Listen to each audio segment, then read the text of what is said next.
les articles 96 et 100 du Code du travail. Concernant quoi? Non, c'est ça. C'est ça.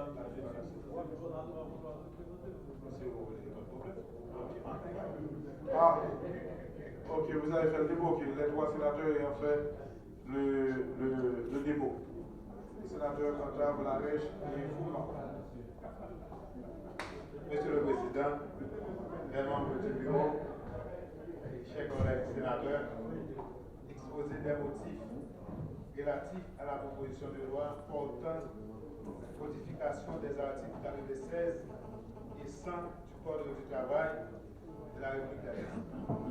L'État a l'impérieuse obligation de créer des mécanismes juridiques de meilleures conditions de travail dans l'établissement industriel, privé et public. Quand autant de travail à fournir dans les établissements industriels, le législateur a laissé ce qui crée quelquefois des abus pour les ouvriers qui manquent à gagner des employeurs. Considérant qu'il est du ressort de l'État de garantir sans équivoque la protection de ses citoyens dans les établissements industriels, ce pour un meilleur rendement en ce qui concerne la qualité du travail.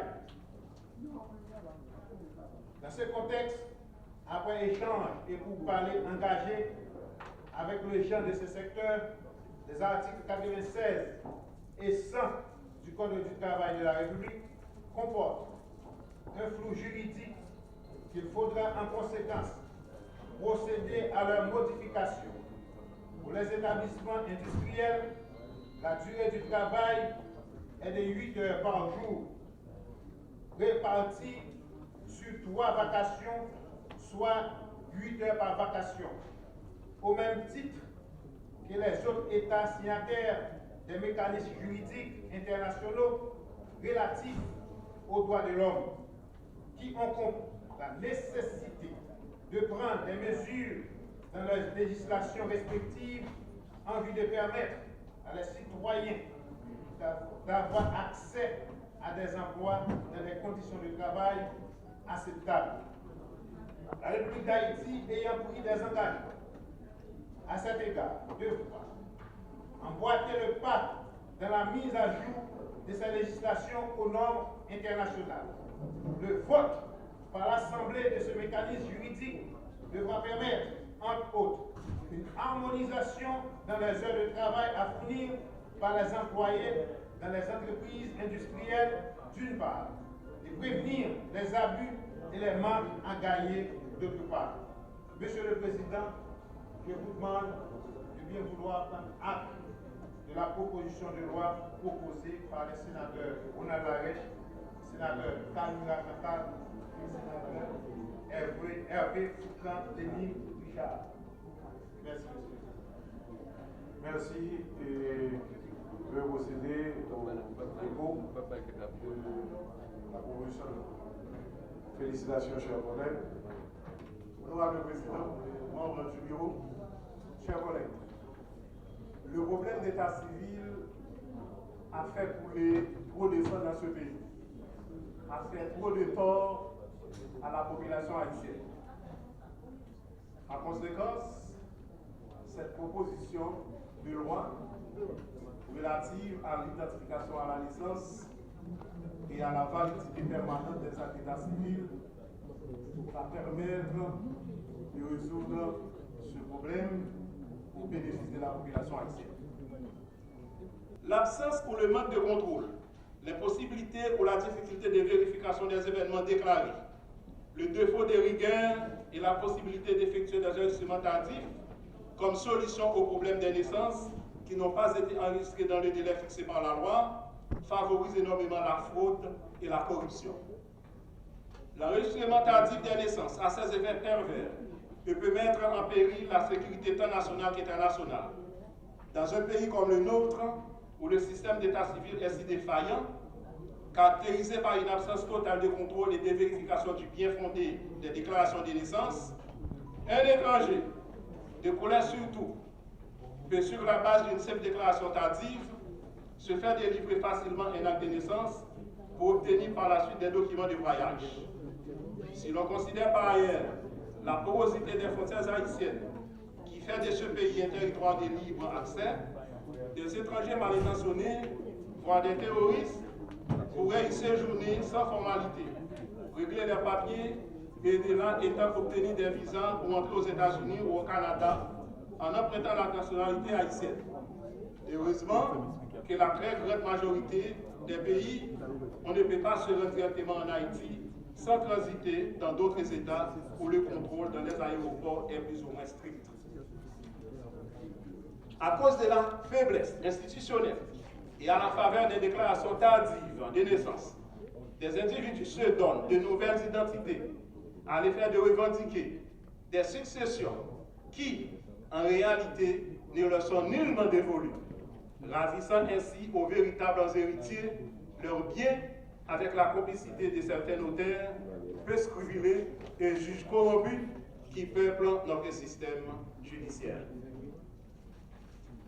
Qu'il vous plaise, nous avons accepté le dépôt de cette proposition de loi qui est et ça va être très bénéfique pour la population. Merci, sénateur. La proposition de loi relative à l'encadrement des professeurs. La profession d'enseignant a toujours été traitée en parent pauvre chez nous, malgré la portée universelle de l'importance qu'elle revêt. Les médecins, les hommes de loi, les ingénieurs, les hommes politiques, les sociologues, les gestionnaires, les infirmières, pour ne citer que ces professionnels, dont nous chérissons l'éminence, la brillance, la surclasse et la sagesse, ont tous été sans proteste formés à leur pied. Cette loi comporte 8 chapitres, 21 articles. Le chapitre 1 traite de l'accompagnement matériel des professeurs et de la création d'un environnement adéquat pour le travail. Le chapitre 2 traite de l'encadrement en termes de formation des professeurs des écoles privées, publiques, communautaires et universitaires. Le chapitre 3 parle des mesures incitatives en faveur des enseignants. Le chapitre 4 traite des sanctions contre les enseignants et de leurs obligations. Le chapitre 5 traite de la contribution du FNE au programme de l'encadrement des professeurs. Le chapitre 6 évoque certaines mesures spécifiques. Le chapitre 7 adresse les dispositions transitoires. Le chapitre 8, enfin, fait état des dispositions finales. Monsieur le Président, Monsieur les membres du bureau, chers collègues de l'Assemblée, le vote de cette loi aura la vertu de mettre fin aux agitations et aux grèves incessantes, d'éviter les déperditions massives que connaît le secteur de l'éducation au niveau des enseignants. Il permettra aussi de relever le niveau de vie des enseignants, de mieux les apprêter à la noble tâche qu'ils ont de former les fils de ce pays. Enfin, il aura un impact certain sur le relèvement du niveau de l'éducation et par voie de conséquence sur le développement du pays.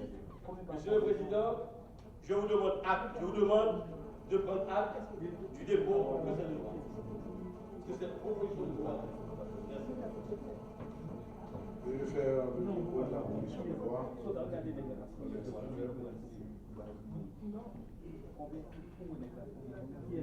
Merci. Le projet de loi suit les règles en termes de structure, organisation du texte législatif, à savoir les visas, les considérants, des articles s'articulant autour des chapitres. Un tableau de répartition des éléments constitutifs du projet de loi est de beaucoup, chers collègues.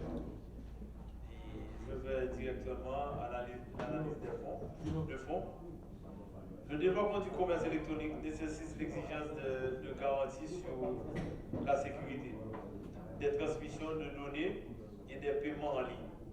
Grâce à un système de chiffrement appliqué aux messages transmis, sans que ce dernier soit nécessairement lui-même chiffré, la signature électronique constitue une réponse au problème, car elle garantit l'authenticité et l'intégrité des données ainsi que l'identité de la signature, du signataire. Cette loi sur la signature électronique a pour objectif la reconnaissance juridique de la signature. Elle offre les avantages suivants. C'est un moyen fiable, efficace, commode et sécuritaire permettant d'assurer les échanges électroniques. C'est ainsi un moyen de conserver et d'authentifier les données. Pour finir, la Commission, suite à cette analyse, recommande à l'Assemblée des sénateurs d'accorder un vote favorable d'audit du projet de loi.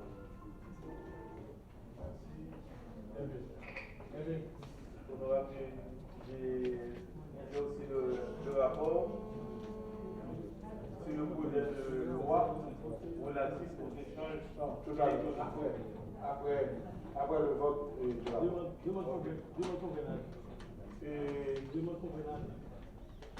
Non, le président vous prenez acte, vous le descendez là. Non, le rapport tel que lu par le président de la commission est mis en discussion au niveau de l'Assemblée.